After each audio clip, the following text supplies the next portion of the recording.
society often encourages us to identify very strongly with the body and break us into little groups. And the vested interests use that to keep us fighting, because a fighting society is an easily controlled society.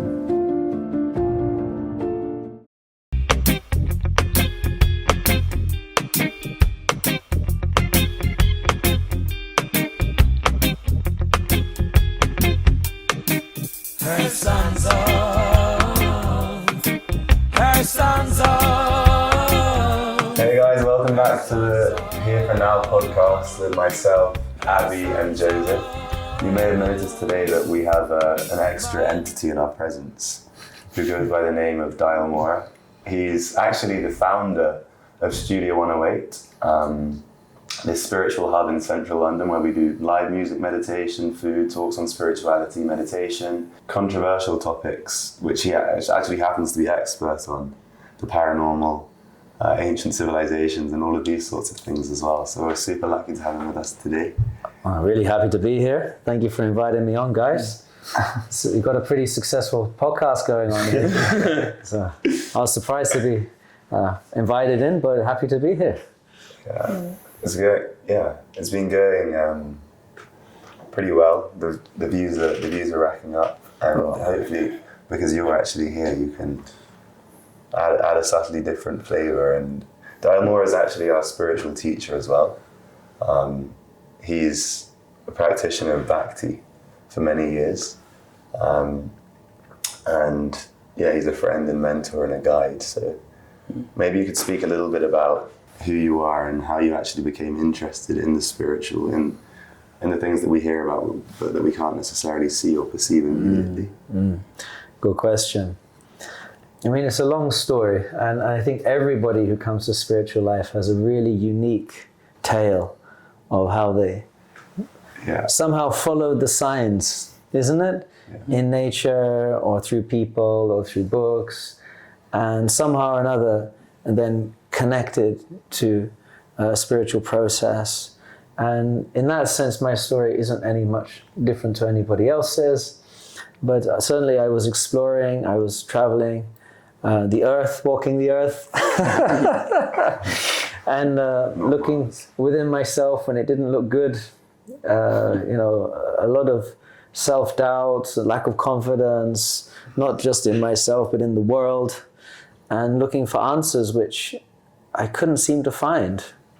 And plus, you just didn't know who to trust. I mean, who to trust these days is difficult to know. So during my wanderings, my heart brought me to India, amongst many other places, and to Vrindavan, and which is a very holy place in India where Krishna personally wandered in his childhood days. And there I got my Bhagavad Gita and my beads, and I started some practice, but it took me another couple of years of messing around before taking it seriously. And after that, I decided to live a more renounced life, which is what I'm still living today. I'm a monk, I'm a student, which is a very satisfying life, and I'm still asking the questions and finding the answers, and the answers which seem consistent with my experience and the experience of everybody else, and which are uplifting, which are truthful, are the answers which I share with others. And what we're finding is that when we do that, it generates a very special atmosphere, and we start to see the world in a different way, through the eyes of knowledge rather than the eyes of illusion, which is always very confusing. So that's what we do. That's how I'm here.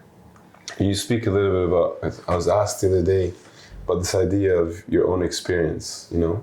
You mentioned based on our own experience, what we experience in life, or experiencing something beyond this world. So some people, especially people who are more scientifically minded, don't really trust that, or they have some fault with that. They have with their experience. With judging things based on their own experience. Really? Are you sure? Because science is based upon observation.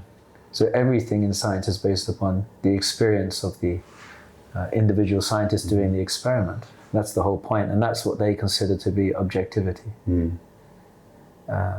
So experiential understanding of reality is very important. We can take things on faith, which is what many religious traditions are accused of, but it is also what those who buy into science are also accused of, because many of us accept what science teaches without ourselves performing those experiments. How many of us have actually tested the specific heat capacity of water? Some of us at school, but not everybody. But we just, well, if they tell us that it's whatever it is, what is it, 1,000 kilojoules per whatever, we just say, well, it must be because science tells us that, right? Or the speed of acceleration due to gravity of a dropping object is this. Well, science tells us it's there. Have you done the experiment? No. So you take it on faith. So everything's like that. So observation is very important, because if we're going to live a life based upon foundational principles, it behooves one who's intelligent to perform the experiment themselves to make sure it's true. Because some things are self-evident. Like, for example, do we even exist? Is this conversation happening? You can argue on every single point, but to save ourselves a lot of time, it's possible to also just admit that some things are self-evident. And from this very basis, this ontological platform, we can start to delve into higher truths based upon our experience to verify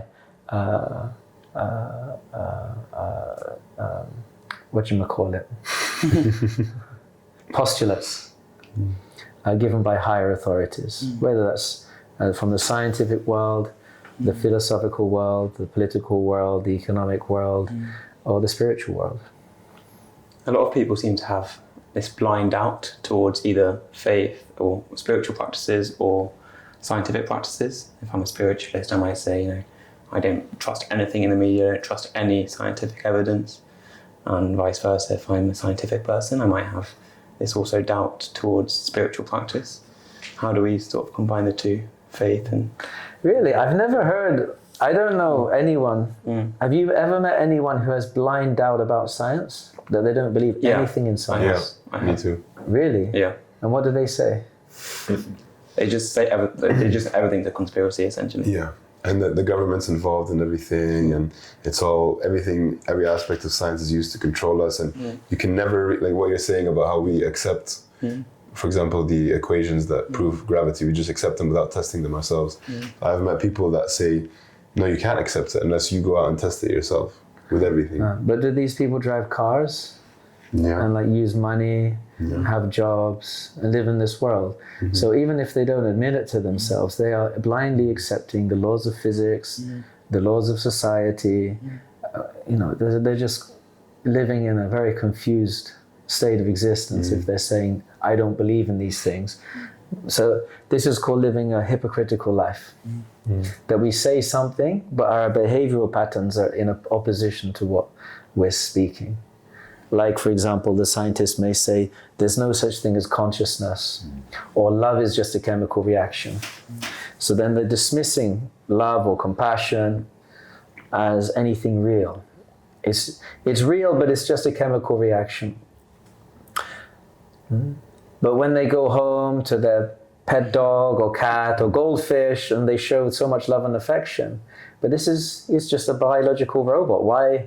You understand theoretically that this isn't a real relationship. It's just chemical reactions. So it's hypocritical because they feel that love, they need it. In fact, because we can't exist without it. It's part of our nature, intrinsically. So it's a hypocritical life. We live our life also assuming that there's a purpose to life, even though some will say, no, everything's just random. There's no purpose, actually. But they live their life as if there is a purpose, that there is a goal to obtain. Otherwise, how can you exist? Or they will say, well, everything just came out of nothing for no reason. But science is based upon the premise that this world is understandable through mathematics. There are patterns in nature. There's laws, and then we assume that there's more laws that we haven't discovered yet, which will explain phenomena which are currently non-explainable. So these things are assumed. Science based upon that principle. So we look upon the universe as if it's been designed, actually, according to a consistent model. But at the same time, we speak that it hasn't. It's just come out of nothing, for no reason, completely randomly. So this is hypocrisy, actually. So trying not to be a hypocrite in spiritual practice, we try to understand the philosophy, the theology, the science that's coming down from great sages of the distant past, but then verify that through our own experience. And if the two match up, we can understand that this is correct. Whereas many things in science are non-verifiable, like dark matter. Has anyone ever seen dark matter? No. In fact, scientists say that it's 96% of everything is dark matter, but they have no idea what it is, why it's there, how to measure it, or actually they don't even understand anything about it. But nevertheless, we blindly accept that 96% of everything is dark matter. So, go figure.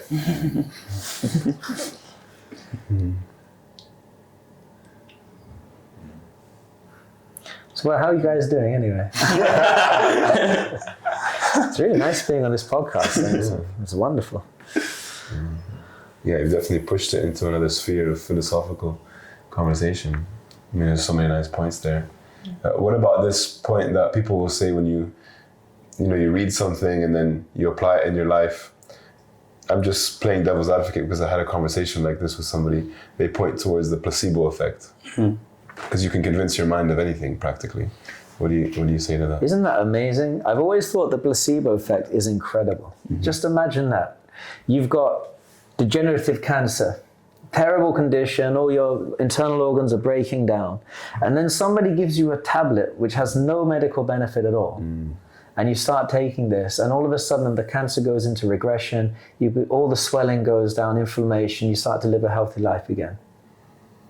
Isn't that amazing? That you can heal yourself just through your mind? Why doesn't anyone look into this as a cure for cancer or a cure for disease? That the placebo effect is actually evidence that mind over matter exists, and that this is a worthy field of exploration. Rather, it's used as a weapon to dismiss alternative medicines, isn't it?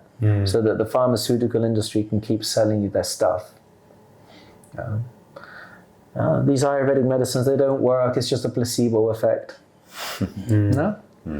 Yeah, no, but placebo, it's evidence that we can heal ourselves. That a lot of diseases are due to our mental disbalance, due to stress, or due to anxiety, or lack of confidence, or lack of hope in life. So placebo in itself, just, in itself is amazing, isn't it? But the reality is that if people say that spirituality is a placebo effect, was that your question? Who cares? I mean, if it works, what's the problem? Yeah. And if there is such a profound effect by placebo, then isn't it worth it going into the study of figuring out how the mind actually works and how to heal yourself through these different, Maybe that's what maybe the mind needs that. Maybe the mind needs like a positive hope. This experiment with the rats? Yeah. You know that experiment?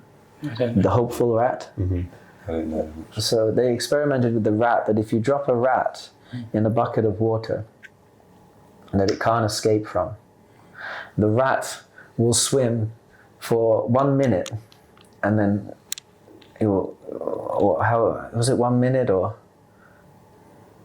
maybe it was a bit longer, like 1 hour. I say 1 hour. And then after 1 hour, it would run out of energy, swimming, and drown. Confirmed. Now, they tried the experiment again. What they did, after 20 minutes, they allowed the rat to come out. And then they put the same rat in the water again, but this time the rat survived for about 6 hours, swimming. And what they reasoned from this was that because that rat had been given the hope that escape was possible if he just kept trying, that he was able to keep going 6 times longer. So cool. Hope, isn't it, from the Matrix? The quintessential human delusion, simultaneously the source of your greatest strength and your greatest weakness. So hope can also keep us going when it's futile, apparently. But hope and hoping against hope, is a waste of time if there's no foundation in reality for your source of your hope.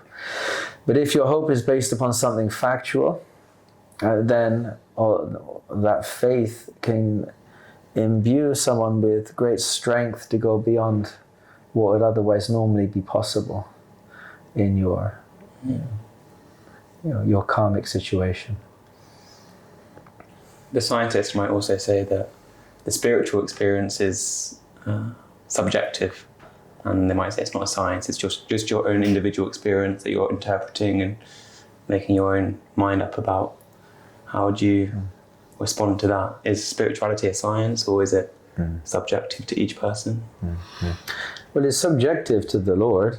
Krishna is actually the only subject, and we're all objects. And so everything we perceive is always going to be subjective, whether it's collective subjectivity through scientific investigation.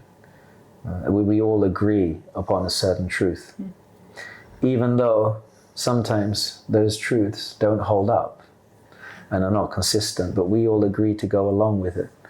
And it's called a mass consensual trance. Everyone's just going along with the paradigm of reality that the mass of people have agreed to. But there are plenty of people who don't agree with that reality. And so those people may need to be subjugated or in some way repressed so that their voices are not heard. And this is how we control society. And for the vested interests, that's very important. That's been going on since the dawn of human civilization. What is actually truth is a scary thing. Like ghosts. I had a feeling that was coming. Brought it back.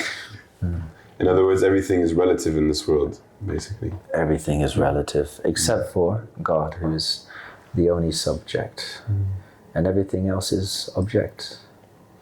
But if you make God your subject, then everything else is no longer relative. Everything becomes interdependent, interrelated. Everything becomes truly one. I was thinking about this recently because, Einstein's theory of relativity. So even the thing which we base our reality on most, time and space, and we have an agreed upon understanding of how time and space works, but still if you go to other parts of the universe, it changes. It doesn't actually work how we think it works. Yeah, even in this universe, even on this planet, they've found that these constants vary. The speed of light is changing regularly. Or the gravitational constant isn't constant. But we just take it as such because that's what they tell us. But it changes quite a lot, actually. Yeah. So the scientists themselves, if you notice, they're quite aggressive in their attacks against spirituality. But we have to see that in the historical context, that this is a spiritual war that's been going on for centuries. There was a time when science and religion were united, but due to the oppression of scientific advancement by the religious interests, caused such a great enmity to arise that when science got the opportunity to do away with the religious authority structure, finally, after they'd burned everybody at the stake and done so many terrible things in the name of religion, it had to be so firmly done that religion could never really come back again. And I'm not saying that was right or wrong, probably it wasn't balanced, but that's the historical context that we're living in. And the scientists then became the high priests. They're the ones we look to for guidance, for answers, We have faith in what they say, and that they're guiding civilization now. If you look at what is the symptom of an advanced society, it's the technology that they have. That's considered the metric by which we see if a civilization is advanced, especially the weapons. What weapons do they have? That's very important. Right, like the US is seen as kind of the leader of the world, but at the same time everybody there is miserable compared to people in Africa or India. Well, they're less miserable than Europeans. Have you ever met when was the last time you met an optimistic European? It's been a long time. But Americans, they still have some optimism. There's some hope. They've got their great white hope, and let's make America great again. Have you ever heard anyone say, let's make Europe great again? No, we've already given up. And because science, America's actually a much more religious country than Europe is. And science doesn't really bring happiness. Technology doesn't bring happiness. It doesn't improve relationships. It may make things better, but it doesn't make people better. It doesn't improve the family structure or community cohesiveness. So it's an illusion to think that this is a pathway to happiness. Of course, nowadays a lot of people are just disillusioned with religion in general. You can suggest that it might be a pathway to happiness and connection, but for most people, they consider religion to be a pathway to separation and segregation and conflicts and all of these things. Yeah. So, what do you think about that? I think that religion, as you kind of alluded to when you were speaking about, science, the scientists becoming the high priests, was politicized at a certain point. People started using religion for political and egotistical purposes, possession of land and resources and all of these things. There's this conflict that you can see across history, which people carried out in the name of religion, which were not necessarily for divinity, but for self-serving purposes. So then you have the modern day perspective on that. But the essential principles that you can see from the teachers within most modern faith systems were servitude, loving one's neighbour, and all of these principles that bring happiness and bring connection. It's just nowadays it's difficult for people to extract themselves from their culturally conditioned nature. Yeah. Everyone needs a narrative, like you're saying, in order to survive, and so people buy into their own conditioned narrative. To be able to be broken away from that mold is not so easy for people. So how can you break people away from their conditioned narratives to begin to ask questions, which is the beginning of higher truth, is asking questions. Man, this is the deepest podcast I've ever seen. This is amazing. Wow. That's powerful. Yeah. But that's true, isn't it? That's what the Bhakti texts explain, is that we are not our bodies and we're not our minds. So the body we're born into may be black or white or brown or whatever, but that's not who we are. But society often encourages us to identify very strongly with the body and break us into little groups. And the vested interests use that to keep us fighting, because a fighting society is an easily controlled society. Religion is another effective way of keeping everybody fighting. I was born a Muslim, or I was born a Hindu, or I was born a Christian, and we identify very strongly with that. But that's not who we are. I mean, you can even change your religion in this life. So how can you say that I'm a Jew or I'm a Muslim when they can be changed? It's not who you are. So in the Bhakti text, it explains this is upadi, or false designation. And these false designations are what bind us to this earth. You ever felt bound up? Like you can't get out of here? Yeah. I mean, I've been all over the world. There's no way out of here. I don't know if you noticed that, because Mr. Musk is trying to show us that there is a way out, but he has to keep coming back, you know. You have to come back here. So it's like going out with a string and the string pulls you back in. There's no escape. So these concepts are these designations that we are, don't want to use the word brainwashed, because washing is like insinuates cleansing, but it's not a cleansing process. It's kind of an illusion to force you to believe you're something that you're not. No. We're actually a pure soul. And the soul isn't a Muslim soul or a Hindu soul or a Christian soul. The soul is a soul, in the same way that the sun isn't a Spanish sun or an Italian sun or an African sun. It's the sun. It's just perceived slightly differently depending upon your cultural background or the way you understand the sun, but it's still the same sun. Similarly, God is the same for everybody, but we perceive God differently according to the cultural background we come from, the particular ways that nature has manifested itself in different areas of the world, a different way of perceiving the same supreme absolute truth. So to judge people upon externals, the color of their skin, the religious denomination they ascribe to, or their gender, or their political position, or whatever.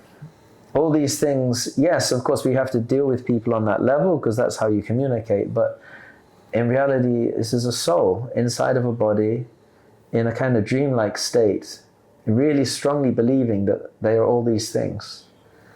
But they're not any of these things. And so bhakti, or the process of Krishna consciousness, is really to try to help us rise above all these false designations. And that's really the only way we can become peaceful and happy in this life. And when the body fails, as it will, can you imagine what we're going to look like in 20 years' time? My God. The body will fail, and then when we leave the body, all of those designations become meaningless. We leave it all behind. And so if the more we've realized who we are and who we're not, then the passageway, the pathway of the soul is more clear, and our next destination will be more in line with who we really are, which is an eternal servant of God.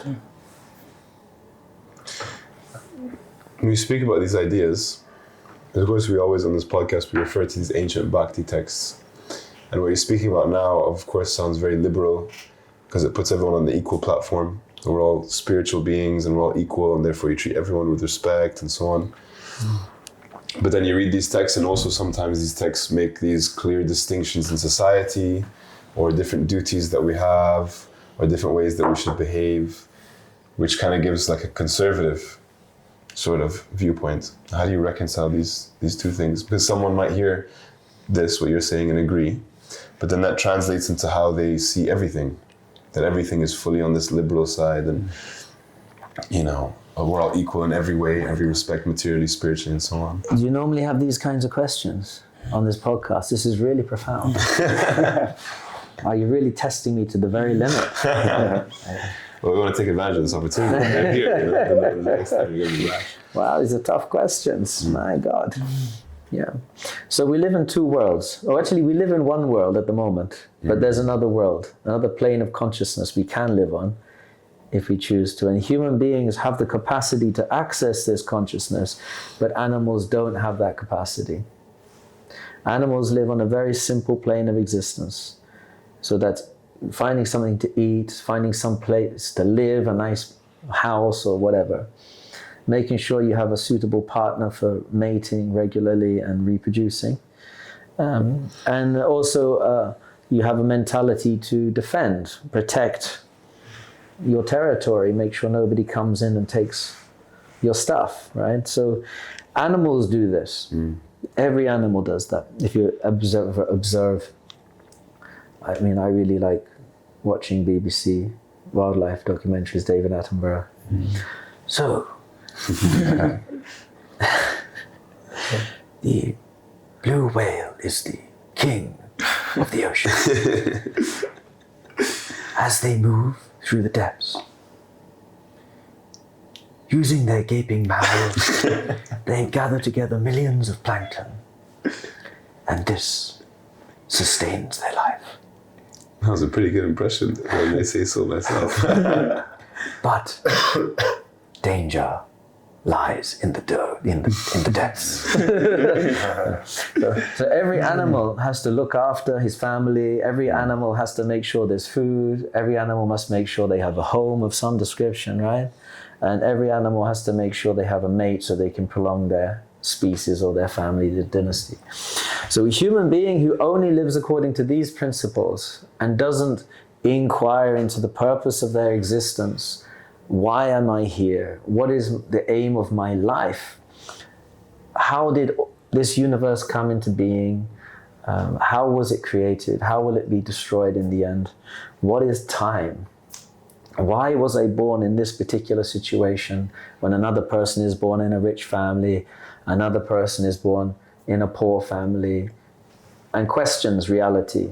Then they're no better than an animal.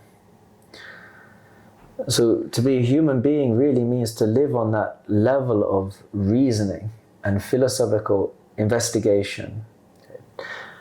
Have you ever heard that we only use about 10% of our brains? Yeah. So if we live on that animal platform, we will only ever use about 10% of our brains. We have so much capacity for thought beyond these basic animalistic processes.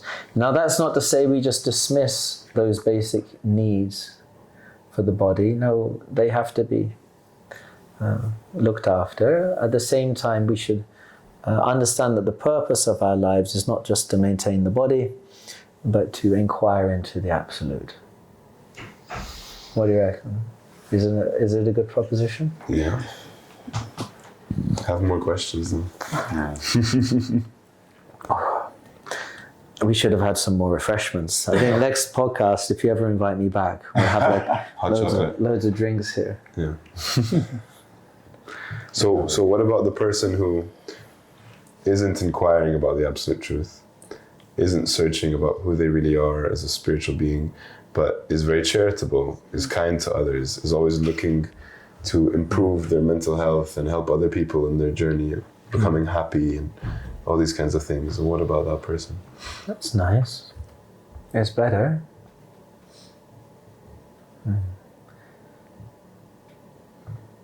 So we have different levels of consciousness. We have the level which I've already discussed, just looking after yourself. And then there's a level above which is looking after your family and society and humanity. So that's good. That's a higher level. A level higher than that is performing duty, higher principles in life, according to tenets given by the divine, given by God. Whatever religious scripture you follow, if you follow that selflessly without personal desire, but because it's the righteous way to act, to conduct oneself, living a principled life, even if there's personal disadvantage, but to uphold a principle for the benefit of society. Not many people live like that, but some do. That's a higher level of consciousness. By living like that, one gets purified. Higher than that, though, is living a life through the eyes of, like what you were saying, seeing everybody as a soul, that everyone is actually on an equal platform.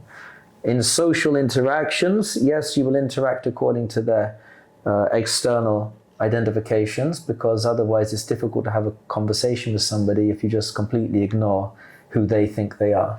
Does that make sense? Mm-hmm. But your understanding of reality is that everybody's a soul, everybody's a servant of the Supreme, and you're looking at the world like that and without attachment to it. But higher than that is the platform of devotion, where all of your activities, all of your desires are dovetailed with the will of Krishna, and that everything you do is an act of love, a spontaneous love. That's the highest platform to try to make Krishna smile. Wow. There are quite a lot of spiritualists in the world who accept that, everyone's a soul. I respect everyone no matter where they're from or who they are. Have you ever told them, you are soul? No, but I'll try. But where I was going with that is that I've met quite a few of those types of people who might use that concept for their own gain. In What terms concept? Of the concept of everyone's a soul, or we all have some kind of oneness within us. There's lots of spiritual concepts like manifestation, or how to create $1 billion business through being spiritually supercharged, waking up early, meditating, and all these things. Where does that fit in this paradigm of hierarchy? No, so that's the second from the top out of the 5 levels of consciousness. Because it's easy to say that you are soul, but to actually, not just theoretically,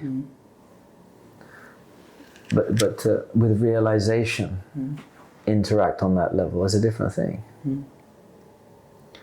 And so you see that individuals who do have that realization, they give respect to everybody, because that divine presence in the heart of every living being is worthy of our respect.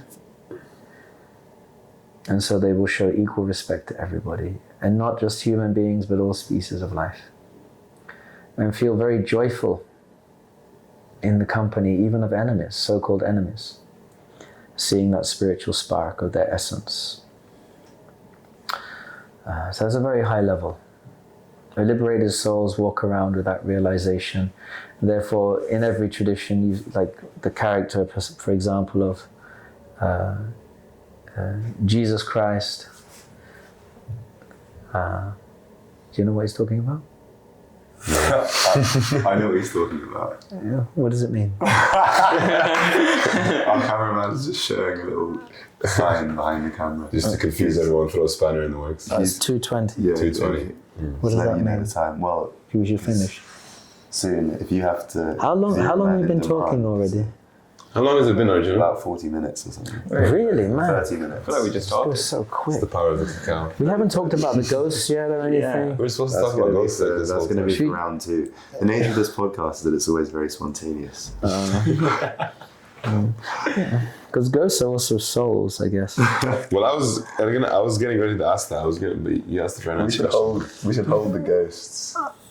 But I wanted to know, because you were speaking about the different levels of consciousness, and I was going to say, what level of consciousness is the ghost on? The lowest. And what are the ghosts? I mean, what do ghosts think about? Themselves. But can I, when you hear about these experiences when a loved one might leave their body, you might be in Panama and the person leaves their body in Japan, and they might appear to you in some way, or in dreams they may appear to you and they may speak lovingly to you, or that you may have very... Has that happened to you? It didn't happen to me, it happened to my grandmother. It's actually quite a mystical story, I'll tell it quickly. Yeah.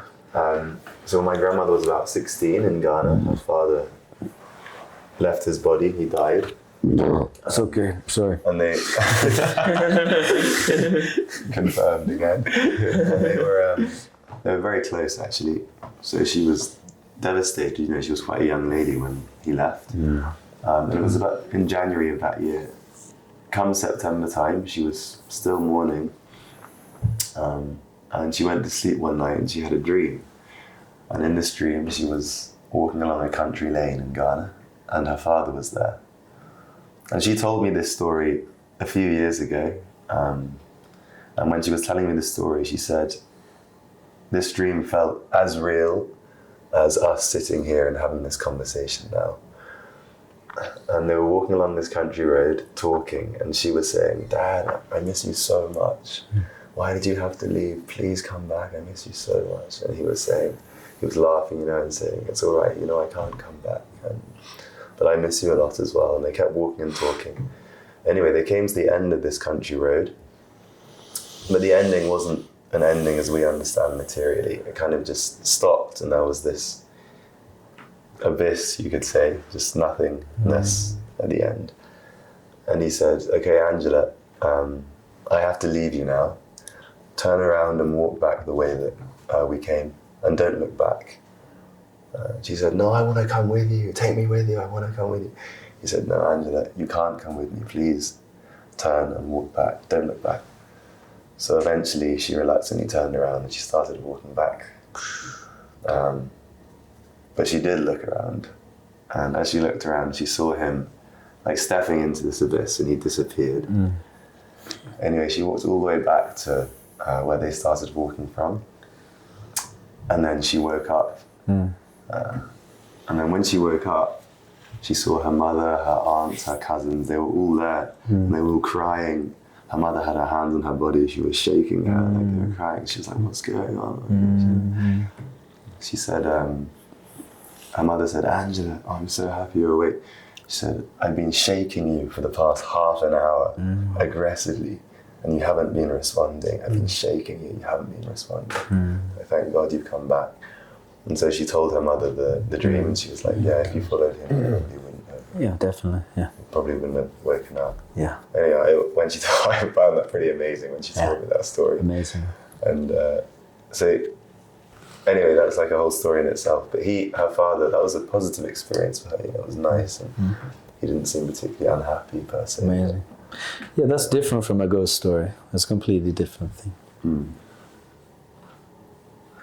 In one sense, but I was thinking in the sense that he's left. Sure. And he's having an interaction with an entity that's left this world.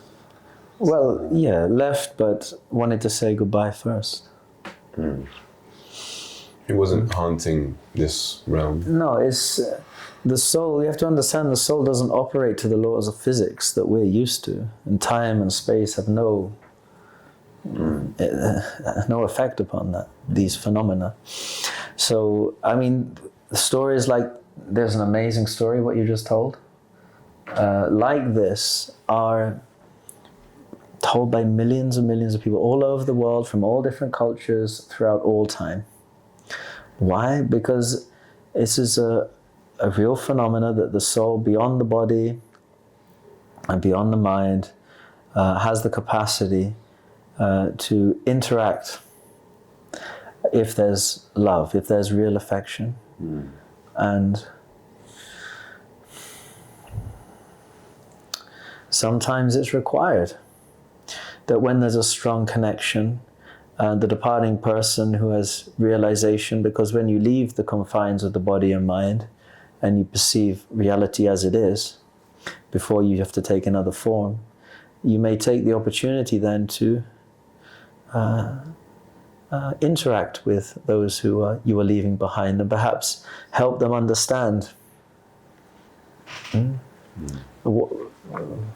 what's coming, or what reality actually is, and most importantly that you care for them, and it's very meaningful. So these things are not just dreams or imagination. These are, of course, no scientific experiment will ever be able to verify. But these experiences are more powerful and more meaningful to us than any technology or any moon landing or any new invention, isn't it? These are real things, and so that's a very different thing. Whereas ghosts are usually quite creepy, scary, and like you say, haunting and kind of hanging around and like, look, you should really kind of move on now, kind of thing, isn't it? Yeah. So that's different. I had a similar experience when a friend of mine passed away, and it was like the day after he left. In that night, I dreamt of that person, and he came and he also said goodbye to me, and that was very meaningful. And like I say, so many people have had these experiences. You can say, well, they're just imagining it. No, maybe, but like your relative confirmed, it felt just as real. Not like a normal dream. It felt like we're talking right now. She was also being shaken for half an hour and clearly was in some other world or something. She wasn't really in her body in one sense. Wasn't conscious of her body. Otherwise she would wake up. Even the deepest sleep, I mean, you'd wake up from that. It was quite profound. Really amazing story. Yeah, it's a really good story. Maybe you're dreaming now. In one sense we are. So I guess we'll have to get into ghosts more in the next podcast. I have to wake up from this episode. Yeah. Go back to reality. Yeah, it's been really nice. So thanks for having me on. Thank you for coming on. Really We have to nice do this. talking to you about these things. And yeah, I wish you all luck with this podcast and that it keeps growing and more people tune in and keep discussing. It's really important that there's a forum, there's a platform on which these esoteric subject matters can be spoken about, and that people can tune in and also just activate that side of their minds and think more deeply and connect to Studio 108 because there is a community there where like-minded people gather, and there's no embarrassment about openly discussing these topics because everybody there is looking for the same answers. So let's go on this exploration together. Thank you. Thanks for being Dayal here. Mora. Thank you so much. See you on the next episode, guys. Thank you for tuning in. Bye-bye. Alpha Mother.